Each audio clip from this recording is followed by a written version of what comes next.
तो क्या कुछ आप टिप्स देना चाहेंगे कि भाई किस तरीके के आजकल वीडियो फॉर्मेट एक किया जाए और किन किन बातों का ध्यान रखा जाए? देखिए अगर आप सोशल मीडिया पे हिट करना चाहते हैं तो 3 सबसे इम्पोर्टेंट चीज़ है। पहले लंबे वीडियोस होते थे, अब इंस्टाग्राम रील वाला कंसेप्ट आ गया। तो कम समय में यदि आप अपने थॉट को उनके तक पहुंचा सकते हो अपने क्लाइंट के तक, तो इससे अच्छी बात हो नहीं सकती। 30 सेकंड में कैसे अपनी बातें कही जाई है, 1 मिनट में कैसा मतलब कहा जाए? अब हम 3 चीज़ें होती है, एक होता है हुक, एक होता है बॉडी और एक होता है कॉल टू एक्शन। पहले से तय रहता है स्क्रिप्ट के साथ या कई बार ऐसी चीज़ें निकलती हैं ऑटोमेटिक? देखिए कोई वायरल चीज़ है तो आप उसको वहाँ पे रैंडमली शूट कर सकते हैं। नमस्कार, सोशल संवाद में स्वागत है। मैं शशि भूषण और हमारे साथ देश के जाने माने फोटोग्राफर जो है राजा अवस्थी हैं और डिजिटेक और जो आप सोनी देखते होंगे कैमरा के पीछे, तो वो तमाम उनके ब्रांड एम्बेसडर है देश। और किस तरीके से आजकल डिजिटल माध्यम में आप देख रहे हैं कि हर कोई डिजिटलाइजेशन कंपनी हो या कोई भी ब्रांड हो, डिजिटलाइजेशन का दौर है, तो कैमरा, लाइट, साउंड का एक तरीके से किसी की जरूरत है। तो हमारे साथ जमशेदपुर में आए हैं, यहाँ पर जो है सुरवे फोटोग्राफी स्टूडियो का उद्घाटन है। तो सबसे पहले सवाल सर है कि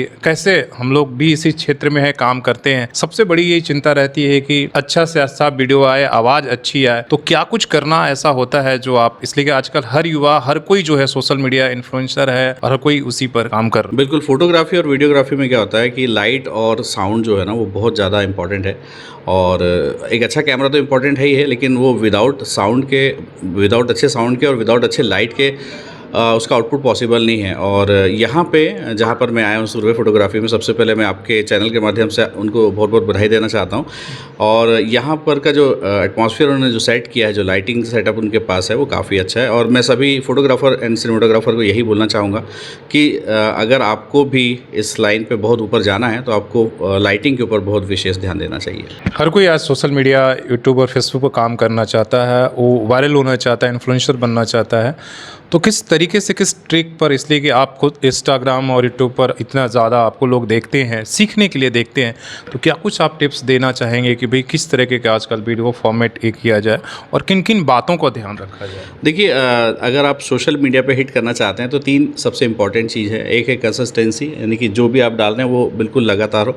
दूसरा इम्पॉर्टेंट चीज़ है कि आपका कॉन्सेप्ट क्या है, आपने कैसा नीच सेलेक्ट किया है, जिस भी नीच पे आपने जो भी डालना है उसके लिए आपने कितनी तैयारी की है और कितना नॉलेज उसके पीछे आपके पास है। ये 3 चीज़ें अगर आपके पास है तो आप डेफिनेटली किसी भी टॉपिक पे हिट कर सकते हैं। हर किसी के पास सर कैमरे नहीं है, लोग मोबाइल से काम करते थे। वीडियोस के करते समय आज देख रहे हैं कि पहले लंबे वीडियोस होते थे, अब इंस्टाग्राम रील वाला कंसेप्ट आ गया। कि क्या कुछ अंतर है और किन तरह की मतलब चीज़ें ध्यान दिया जाए? देखिए पहले लॉन्ग टर्म स्टोरी हुआ करती थी और अब चूँकि लोगों के पास टाइम नहीं है तो रील्स ने इसको बहुत अच्छे से कैप्चर किया है। और जितने भी लोग हैं आजकल बहुत कम समय में बहुत अच्छा कॉन्सेप्ट लेके जो स्टोरी टेलिंग कर रहे हैं, इस कारण जो है इंस्टाग्राम का चलन बढ़ा है। और डेफिनेटली बढ़ना भी चाहिए, क्योंकि लोगों के पास वैसे भी टाइम कम है। तो कम समय में यदि आप अपने थॉट को उनके तक पहुंचा सकते हो अपने क्लाइंट के तक, तो इससे अच्छी बात हो नहीं सकती। 30 सेकंड में कैसे अपनी बातें कही जाई है, 1 मिनट में कैसा मतलब कहा जाए? अब हमारे जैसे लोग तो इंट्रोडक्शन करने में 2 मिनट निकाल देते हैं। देखिए अगर आप लॉन्ग टर्म स्टोरी बनाए या फिर शॉर्ट टर्म स्टोरी बनाए, उसकी 3 चीज़ें होती है। एक होता है हुक, एक होता है बॉडी और एक होता है कॉल टू एक्शन। तो इन तीनों चीज़ों के ऊपर आपको फोकस करना पड़ता है कि आप ऐसा क्या बोलें कि फर्स्ट, जैसे आप किसी भी चीज़ को बोलते हैं तो उसको बोलते हैं हुक। तो आपका जो हुक है वो ऐसा होना चाहिए कि क्लाइंट बिल्कुल चिपक जाए। उसके बाद फिर मेन बॉडी होती है और लास्ट में कॉल टू एक्शन होता है, CTA जिसको बोलते हैं। तो वो अगर आपने बहुत अच्छे से डिफाइन कर लिया तो डेफिनेटली आप 30 सेकंड में जैसा आप देना चाहते हैं उनको वैसा दे सकते हैं। तो आप लोग कोई भी वीडियोस करते थे, क्या उसका पहले से तय रहता है स्क्रिप्ट के साथ या कई बार ऐसी चीज़ें निकलती हैं ऑटोमेटिक कि चलो हमने गया और वहाँ पर कर लिया? देखिए कोई वायरल चीज़ है तो आप उसको वहाँ पे रैंडमली शूट कर सकते हैं, बट अगर आप किसी चीज़ को प्रॉपर प्रेजेंट करना चाहते हैं तो आपको डेफिनेटली स्टोरी के साथ काम करना पड़ता है। पॉडकास्ट का इतना चलन है, आप हर जगह देख रहे हैं, हर कोई पॉडकास्ट करना चाहता है। किसी भी फील्ड में वो चाहता है कि हम करें और अपनी जो नॉलेज है लोगों के बीच में शेयर करें। तो उसको क्या क्या ज़रूरतें हैं जो एक अच्छे वीडियो, एक अच्छे पॉडकास्टर बनने के लिए? देखिए टेक्निकली अगर देखें तो अच्छा कैमरा, अच्छा लाइट, अच्छा साउंड होना चाहिए। और अगर अपन स्टोरी फ्रेम के ऊपर वर्क करें तो सबसे इंपॉर्टेंट चीज़ ये होता है कि जो भी जिससे भी आप पॉडकास्ट ले रहे हैं, जिसका भी आप पॉडकास्ट कर रहे हैं ना, उसके पास एक ऐसा लाइनअप होना चाहिए या एक ऐसी स्टोरी होनी चाहिए उसकी लाइफ की जिसको शेयर करने के बाद आदमी उसको देखना पसंद करे। स्टोरी बहुत मायने स्टोरी बहुत मायने रखती है। और वीडियो और साउंड के कितना, लाइट का कितना उसमें योगदान रहेगा? देखिए आपका जो आउटपुट दिखता है ना वो लाइट और साउंड से ही होता है। अब सपोज़ यहाँ पे आपके इस वीडियो में नॉइस आ रहा होता तो लोग इरिटेट होते देखने के लिए, तो इसीलिए जो साउंड है उसका बहुत, यानी कि 50% साउंड है और 50% आपका वीडियो है, और वीडियो के लिए अच्छी लाइट, अच्छा कैमरा होना बहुत अच्छा है। तो अच्छा टिप्स आपने दिया और इन बातों को हम लोग भी ध्यान रखेंगे। तो यहाँ पर पहुँचे हुए हैं, इसलिए शुभम सर्वे जो यहाँ फोटोग्राफी के लिए काम करते हैं, हमारे साथ शुभम भी है, उनसे भी हम बातचीत करेंगे। यहाँ पर तमाम तरह के क्या क्या यहाँ सर्विसेज वो दे रहे हैं और किस तरीके से हम उसका फ़ायदा उठा सकते हैं।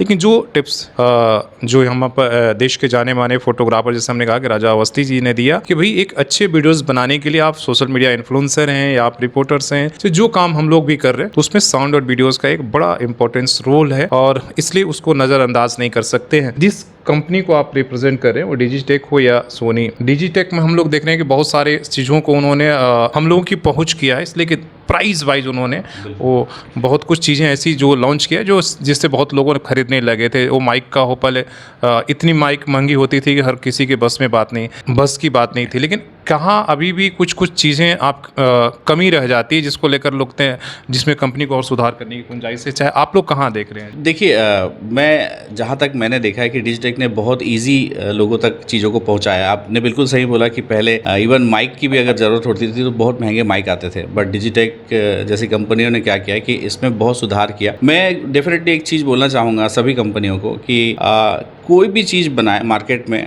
तो एक तो प्राइस वैल्यू उसका हमेशा कस्टमर के अकॉर्डिंग बनाए। दूसरा सबसे इंपॉर्टेंट चीज़ है कि भले उसकी प्राइस ज़रूर कम है लेकिन कस्टमर का जो पेमेंट है ना या उसके जो पैसे लग रहे हैं ना वो बहुत कीमती हैं। तो कई बार ना मैंने ये देखा है कि बहुत सारी चीज़ें लोग लेते हैं लेकिन उससे इरिटेट हो जाते हैं। तो मैं कंपनियों को सिर्फ एक ही चीज़ बोलना चाहूँगा कि किसी भी प्रोडक्ट को अगर मार्केट में आप लॉन्च करते हैं तो सबसे पहले उसकी R&D बहुत अच्छे से कर लीजिए, क्योंकि आपके लिए वो सिर्फ एक प्रोडक्ट है लेकिन जो उसको बाय कर रहा है ना वो उसके लिए उसका बहुत खून पसीने का निचोड़ है। तो मैं यही बोलूँगा कि एक प्रॉपर R&D होना चाहिए एंड उसके बाद प्रोडक्ट सेल होना चाहिए। लास्ट सवाल मेरा रहेगा कि जो लोग शुरुआत कर रहे हैं इस सेक्टर में तो उनके लिए क्या, किस तरह के कैमरे या किस तरह के माइक आप कहेंगे कि भाई इस ब्रांड का भले आप नाम लेना चाहें तो ले सकते हैं, किस तरीके की चीज़ें हो जिससे उसे शुरुआत कर सकते हैं जिसमें उनके अच्छा वीडियो का आउटपुट आ जाए या अच्छा साउंड? या देखिए अगर किसी को स्टार्ट करना है तो सबसे अच्छा है कि वो मोबाइल से स्टार्टअप करे, बेसिक लाइट्स के साथ स्टार्ट करे। किसी भी हाई फाई कंपनी की लाइट लेने की उसको आवश्यकता नहीं है, पहले वो सीख ले कि कैसे आपको उसको यूज़ करना है। लाइट के लिए आप